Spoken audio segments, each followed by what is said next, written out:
అందరికీ నమస్కారం. అమ్మ పాఠశాలకు సాదర స్వాగతం.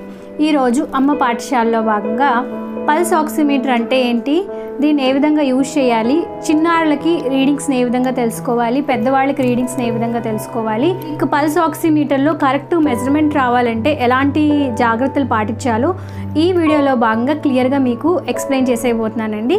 వీడియోలోకి వెళ్ళే ముందు నేను మెడికల్ ప్రొఫెషనల్ని కానీ, డాక్టర్ని కానీ, పీడియాట్రిషియన్ని కానీ కాదండి.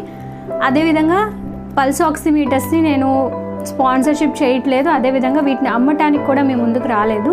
ప్రస్తుతానికి కరోనా సిచ్యువేషన్లో ఈ యొక్క పల్స్ ఆక్సిమీటర్ నాకు చాలా వరకు యూస్ఫుల్ అవుతుంది.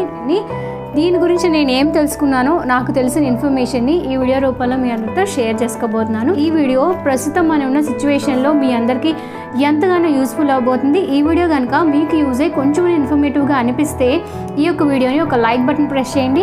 ఇలాంటి మరెన్నో యూస్ఫుల్ ఇన్ఫర్మేటివ్ వీడియోస్ కోసం రెడ్ కలర్ సబ్స్క్రైబ్ బటన్ మీద క్లిక్ చేసి సబ్స్క్రైబ్ చేసుకుని పక్కనే వచ్చిన గంట సింబల్లో ఆల్ ఆప్షన్ కూడా సెలెక్ట్ చేసి మీరు కూడా మన అమ్మ పాఠశాలలో జాయిన్ అయిపోండి. మరి మన ఛానల్లో కరోనా వ్యాధి లక్షణాలు ఏ విధంగా ఉంటాయి, చిన్నారులు ఏ విధంగా ఉంటాయి, రాకుండా మనం ఎటువంటి జాగ్రత్తలు పాటించాలి, ఎటువంటి మెడిసిన్స్ యూజ్ చేయాలి, ఎమర్జెన్సీగా మన దగ్గర ఉండవలసిన కిట్ ఏంటో లాస్ట్ వీడియోలో భాగంగా మీ అందరితో షేర్ చేసుకున్నానండి. ఆ వీడియోకి నాకు మంచి రెస్పాన్స్ వచ్చి ఆ వీడియోలో భాగంగా నేను చూపించిన ఇక పల్స్ ఆక్సిమీటర్ గురించి క్లియర్గా ఎక్స్ప్లెయిన్ చేయమని మీలో నన్ను చాలామంది రిక్వెస్ట్ చేశారు. సో మీ రిక్వెస్ట్ ఆధారంగా ఈ వీడియోని నేను మీతో షేర్ చేస్తున్నాను. ముందుగా మనం పల్స్ ఆక్సిమీటర్ అంటే ఏంటో మాట్లాడుకుందాం.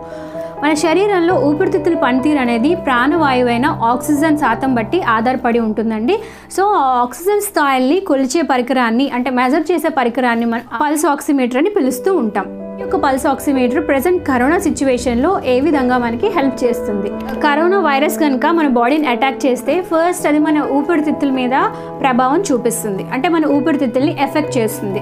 సో మన ఊపిరితిత్తుల్లో ఉన్న ఆక్సిజన్ లెవెల్స్ని మనం ఎప్పటికప్పుడు మానిటర్ చేసుకోవటం వల్ల ఒకవేళ మన సిచ్యువేషన్ సివియారిటీ అయితే డాక్టర్ని కన్సల్ట్ చేయడానికి బాగుంటుంది. అదేవిధంగా కొన్ని సందర్భాల్లో హోమ్ క్వారంటైన్ ఉన్న సందర్భాల్లో మన యొక్క ఆక్సిజన్ లెవెల్స్ని మానిటర్ చేసుకోవచ్చు. ఇక పాండమిక్ సిచ్యువేషన్లో చాలామంది ప్యానిక్ అయిపోయి, కంగారు పడిపోయి, అమ్మో నాకు కరోనా వచ్చిందేమో అని చెప్పి చాలా గాబరా పడిపోతూ ఉంటున్నారు. సో అటువంటి వాళ్ళు కూడా యొక్క పల్స్ ఆక్సిమీటర్ యూజ్ చేసి మీ యొక్క ఆక్సిజన్ లెవెల్స్ని ఎప్పటికప్పుడు మానిటర్ చేసుకోవటం వల్ల మనకి ఆ కంగారు తగ్గుతుంది. మనం కొంచెం ప్రశాంతంగా కూడా మన మైండ్ని రిలాక్సింగ్గా ఉంచుకోగలం. ప్రస్తుతం ఉన్న పాండమిక్ సిచ్యువేషన్లో ప్రతి ఒక్కరి దగ్గర మ్యాండేటరీగా ఉండాల్సింది పల్స్ ఆక్సిమీటర్ అండి. నెక్స్ట్, పల్స్ ఆక్సిమీటర్ని యూజ్ చేసే ముందు పాటించాల్సిన జాగ్రత్తలు. ఒక్కోసారి పల్స్ ఆక్సిమీటర్లో మనకి రేంజెస్ అనేవి రాంగ్గా కూడా చూపిస్తాయి. దానికి గల కారణాలు ఏంటంటే, మెయిన్గా లేడీస్ కనుక దీన్ని యూజ్ చేస్తూ ఉంటే గోర్లు అనేవి, అంటే నెయిల్స్ అనేవి పెద్దగా ఉండకూడదండి. సెకండ్ పాయింట్ ఏంటంటే, నెయిల్ పాలిష్ కానీ, హెన్నా కానీ, గోరింటాక్ కానీ పెట్టుకోకూడదు.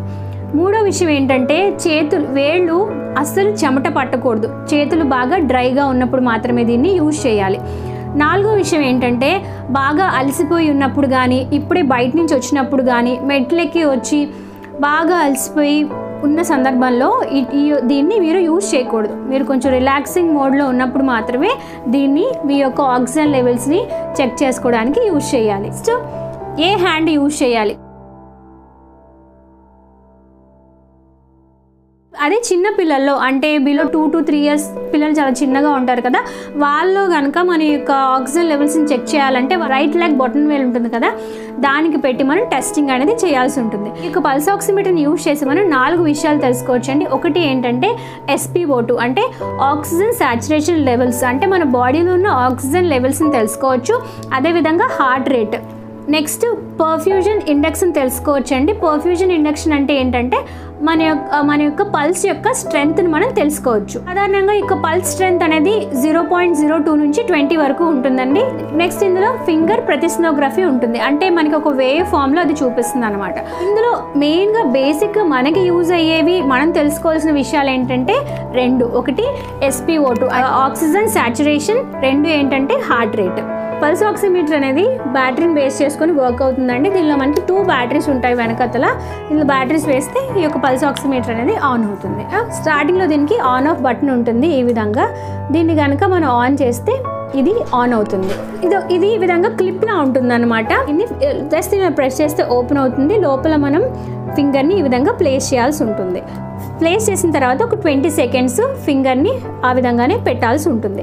ఇందులో ఫింగర్ని పెట్టాక మనం దీన్ని ఇలా కదపడం కానీ లోపల ఫింగర్ని కూడా కదపటం కానీ చేయకూడదు. ఫింగర్ పెట్టాక మీ యొక్క హార్ట్కి స్ట్రైట్గా పెట్టుకోండి. ఈ విధంగా పెట్టుకొని లోపల వేలిని కదపకూడదు. అదేవిధంగా పల్స్ ఆక్సిమీటర్ని కూడా కదపకుండా ఉంచితే మనకి దీని మీద SpO2 లెవెల్స్, అదేవిధంగా PR, BPM అంటే మన యొక్క హార్ట్ రేట్ కూడా తెలుస్తుంది ఉంటుందన్నమాట. డిజిటల్గా మనకి ఇక్కడ న్యూమరిక్గా డిస్ప్లే అవుతుంది. సాధారణంగా SpO2 లెవెల్స్ ఏవైతే ఉన్నాయో అవి 94 నుంచి 100 మధ్యలో ఉండాలండి.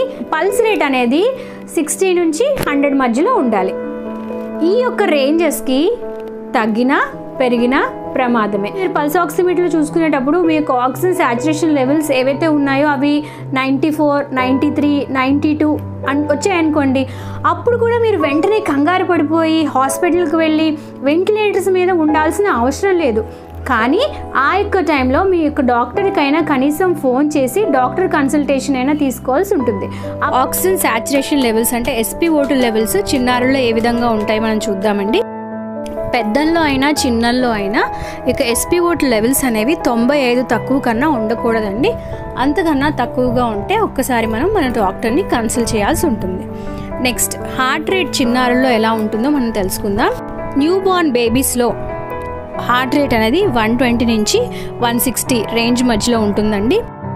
ఫస్ట్ మంత్ నుంచి 12 మంత్స్ లోపల బేబీస్కి అయితే 80 నుంచి 140 మధ్య ఉంటుంది.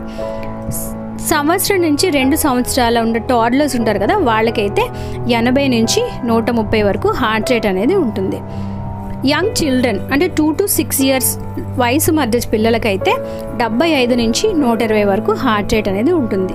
చైల్డ్స్ అంటే 7 నుంచి 12 సంవత్సరాల వయసు వాళ్ళ పిల్లలకైతే 75 నుంచి 110 వరకు హార్ట్ రేట్ అనేది ఉంటుంది. అడల్ట్స్ అంటే 18 సంవత్సరాలు దాటిన వయసు నుంచి ఇంకా ఏ వయసు వారికైనా హార్ట్ రేట్ అనేది 60 నుంచి 100 మధ్యలో ఉంటుంది. అదేవిధంగా హార్ట్ రేట్స్ అనేవి పిల్లల్లో కొంచెం వేరీగా ఉంటుందండి. పడుకునేటప్పుడు ఒకలా ఉంటుంది, లేచినప్పుడు ఒకలా ఉంటుంది. సో కొంచెం అటు ఇటు అవ్వచ్చు, ఎక్కువగా కంగారు పడాల్సిన అవసరం లేదు. వన్స్ మీకు రేంజెస్ తెలుసుకున్నాక, రీడింగ్స్ అనేవి తీసేసుకున్నాక జస్ట్ దీన్ని ఇలా క్లిప్ను ఓపెన్ చేసేస్తే ఇక్కడ మీకు ఫింగర్ అవుట్ అని చూపిస్తుంది. ఒకవేళ మీ ఫ్యామిలీలో 4-5 కోసం దీన్ని యూజ్ చేస్తూ ఉంటే ప్రతి ఒక్కరికి యూజ్ చేసిన తర్వాత కంపల్సరీగా దీన్ని శానిటైజ్ చేయాల్సి ఉంటుంది. సో నెక్స్ట్ ఇది ఎక్కడ అవైలబుల్గా ఉంటుందంటే మనకి మెడికల్ షాప్స్లో అవైలబుల్గా ఉంటుందండి. నేనైతే ఆన్లైన్లో పర్చేస్ చేశాను. సో నేను వాడుతున్న పల్స్ ఆక్సిమీటర్ కావాలంటే లింక్ డిస్క్రిప్షన్ బాక్స్లో మీకు మెన్షన్ చేస్తాను. మీరు కావాలంటే మీరు కూడా ఆర్డర్ ప్లేస్ చేయొచ్చు. అయితే రోజుకి 1-2 సార్లు మాత్రమే దీన్ని చెక్ చేసుకుంటున్నాను. సో వన్స్ చెక్ చేసుకున్నాక అమ్మయ్య ఓకే నా పల్స్ నార్మల్గానే ఉంది అని చెప్పి నాకు కొంచెం ధైర్యం కలుగుతుంది. ఒకవేళ మీ ఇంట్లో పెద్దవాళ్ళు అంటే 60 సంవత్సరాలు పైబడిన వారు ఆల్రెడీ లంగ్స్కి సంబంధించిన ప్రాబ్లమ్స్ కానీ, కిడ్నీ ట్రాన్స్ప్లాంటేషన్ కానీ, క్యాన్సర్కి సంబంధించిన ప్రాబ్లమ్స్ కానీ, ఈ విధంగా 60 అబోవ్ వాళ్ళు ఉండి వాళ్ళకి ఇతరాతర ప్రాబ్లమ్స్ ఉంటే వాళ్ళకు కంపల్సరీగా ఇది మీ ఇంట్లో ఉండాలండి. వాళ్ళకి ఎప్పటికప్పుడు మనం పల్స్ చెక్ చేసుకోవటం వల్ల వాళ్ళ యొక్క సిచ్యువేషన్ ఏ విధంగా ఉందో మనం ఎప్పటికప్పుడు మానిటర్ చేసుకోవచ్చు.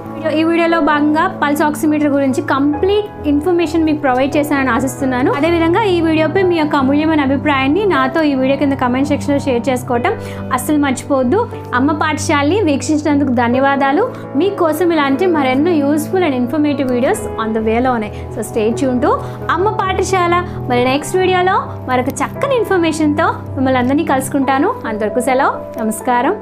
Stay home, stay healthy, stay happy.